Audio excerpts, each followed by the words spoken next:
అందరికీ నమస్కారం. Welcome back to my channel. ఈ వీడియోలోని మొత్తం 3 అంశాలు కవర్ చేయటం జరుగుతది.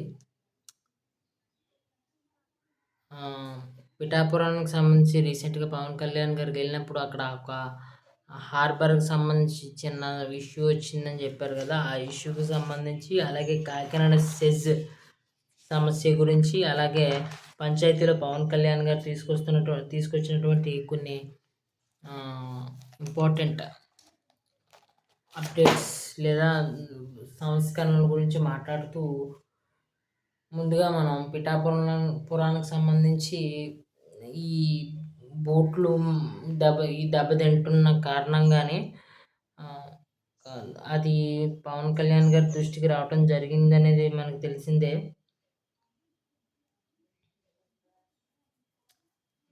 అది ఆహ్, బోట్లు దెబ్బతినటం కానీ, లేదా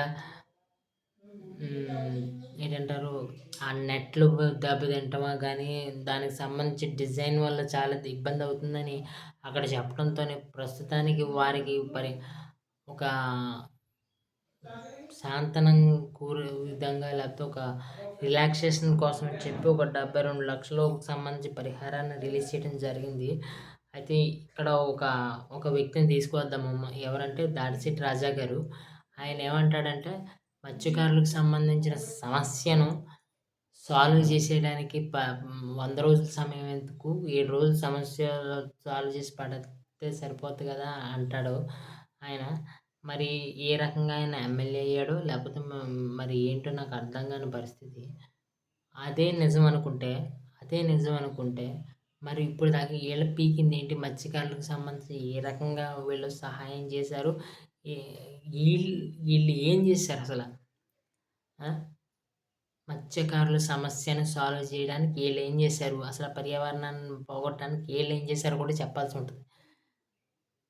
ఒక జీవోని తీసుకొచ్చిందే వీళ్ళు. ఆ జీవోని మళ్ళీ ఈ కూటమి ప్రభుత్వం వచ్చిన తర్వాత రద్దు చేయాల్సిన పరిస్థితొచ్చింది.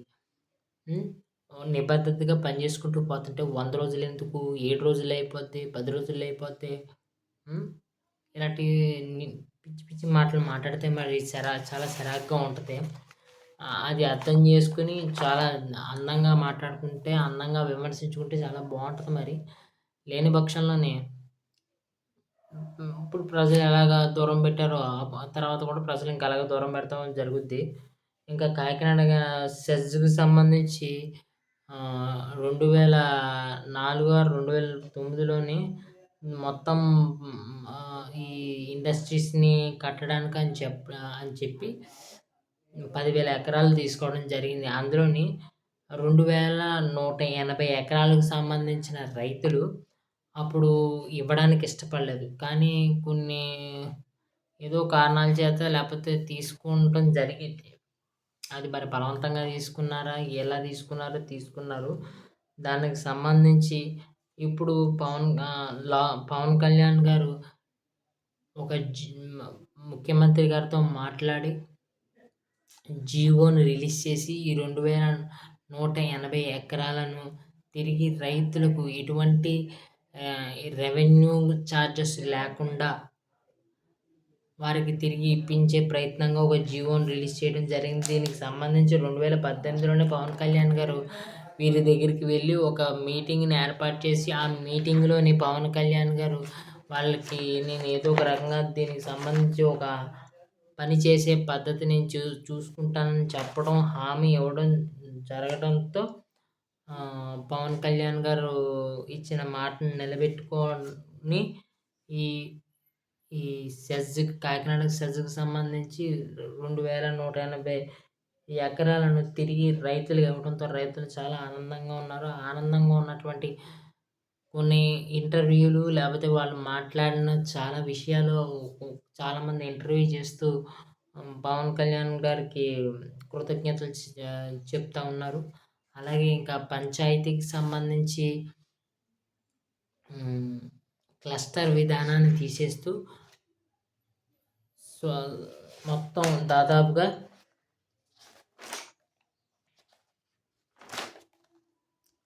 13,350 పంచాయతీలని 4 గ్రేడ్లుగా విభజించి దాంట్లో రూరల్ అర్బన్ అనే ఒక కేటగిరీని కూడా తీసుకొచ్చి అత్యధికంగా జనాలున్న వాళ్ళని రూరల్ అర్బన్ కింద ఒక కేటగిరీ కింద తీసుకొచ్చి వారిని విభజించి వాళ్ళకి సంబంధించిన అధికారులను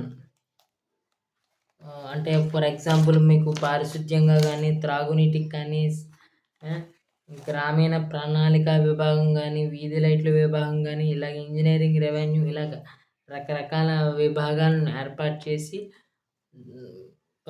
పంచాయతీల్లో జరగాల్సినటువంటి కార్యక్రమాల్ని మరింత సులభతరం చేయడం కోసం అలాగే డబ్బులు ఎక్కడికక్కడ స్ట్రక్ అవ్వకుండా వాటిని సరిగ్గా ఉపయోగించుకునే విధంగా కూడా పవన్ కళ్యాణ్ గారు వీళ్ళకి వీటికి గ్రేడింగ్ విధానం ఇవ్వడము ఆ గ్రేడింగ్లోని పనులు శుభ్రంగా జరిగే విధానంగా కూడా పవన్ కళ్యాణ్ గారు ఒక అద్భుతమైన ఒక సంస్కరణ తీసుకురావడం జరిగింది.